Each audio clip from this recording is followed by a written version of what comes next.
can go ahead and take some callers now. Okay. Let's see. First off, we have Todd. How you doing? Fine. How you doing? Pretty well. Good. I'm listening at your supposedly expert. I don't know whether his expertise is from a book that he read or he's an expert on myths. He's researched the life of Christ. He's just talking. I saw the book that he held up. Okay. He knows very little about the Bible, so I guess he's basing what he's saying on the writings of others. For an example, the idea that Abraham did this evil thing.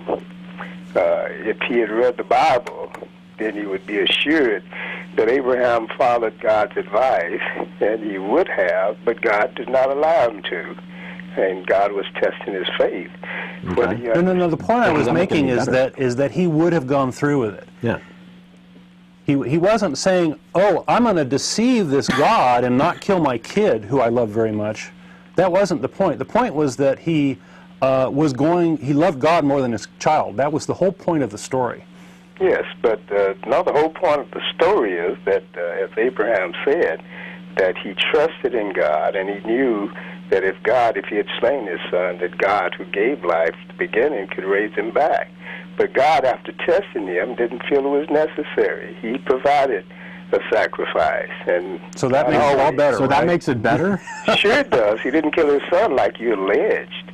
But why would a loving God demand that you sacrifice your son, even if he's going to pull that back at the last minute and say, "Okay, I was just kidding anyway"? Sounds pretty evil. You're saying that he sacrificed his son, and he didn't. It was a test, and he passed the test. There was no reason to sacrifice his son. So what I'm saying is, this fellow here, I think you've twisted my words, but what's your name? Don Baker? My name is Don Baker. What is your expertise? What is your degree? What do you know about the Bible, other than what you've read? Well, reading it kind of helps typically.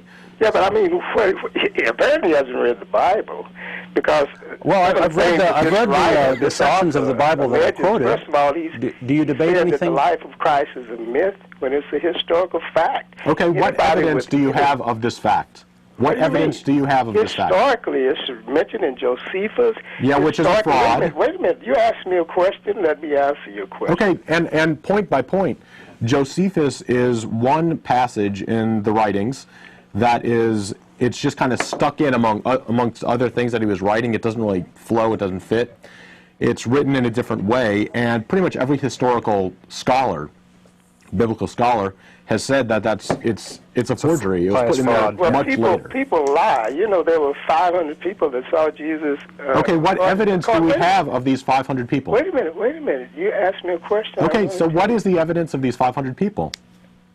Point two. If you give me a chance, I'll answer your question. If you keep talking, then we'll just be arguing. Okay.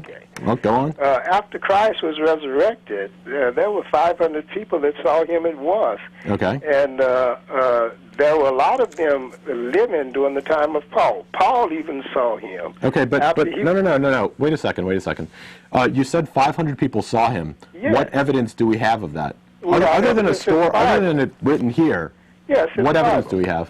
That's the only evidence you need. That's one book. That's all you need. You said that they have Harry Potter books written out there. You said, first of all, you said it was a myth, but then you turned around and said, well, there's an account of this in just about every nation or tradition or what did I say? No, there isn't. No. Well, I want other gods. I must not be speaking very clearly because I've apparently been very misunderstood. Talking about the virgin birth, and he's talking about in other. There were lots and lots of other gods in centuries before and prophets centuries before that were born of virgins. Okay, now name one. Mithra. Okay, Mithra. Mithra. When was he born? It was a couple centuries before, but on what we can nail down, December 25th. Oh, okay. So Mithra, this god supposedly Mithra. Yes. And did you say this is a myth?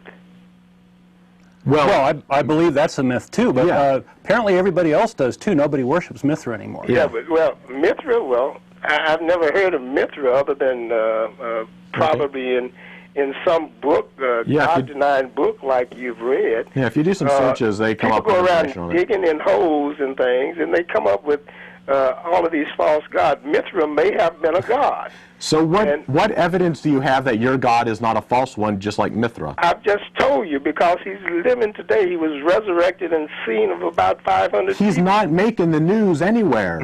It doesn't make any difference does it make the news. Well, The it does fact kind of is make a that he was difference if seen you of say he's some walking people- around. Wait a minute. He was seen by people that committed their life to him, that he stayed on earth 40 days after he was resurrected. Again, and evidence. in order to quiet people like you who are God-denying people. Again, But evidence. I told you Anything, the evidence. anything outside of this book, anything other than one There book. does not need to be anything other than that book. Okay, Do you well, have we any can bring evidence of in. the The virgin fact birth, that which is guy what we're that wrote that focusing on? other book is probably an atheist like you, and you're not going to realize that God exists until you face him, on your way to that place. Okay, so back to the threats. Yeah. Back to the threats. But it's a fact. It's not a threat. It's true. Okay, well, that's Okay, what you thanks for say, letting me talk but to you you. have failed to give us any shred of evidence, and he hung up on us, so goodbye. Again, offered absolutely no evidence for things other than, well, the book says so. So what? Books say lots of things.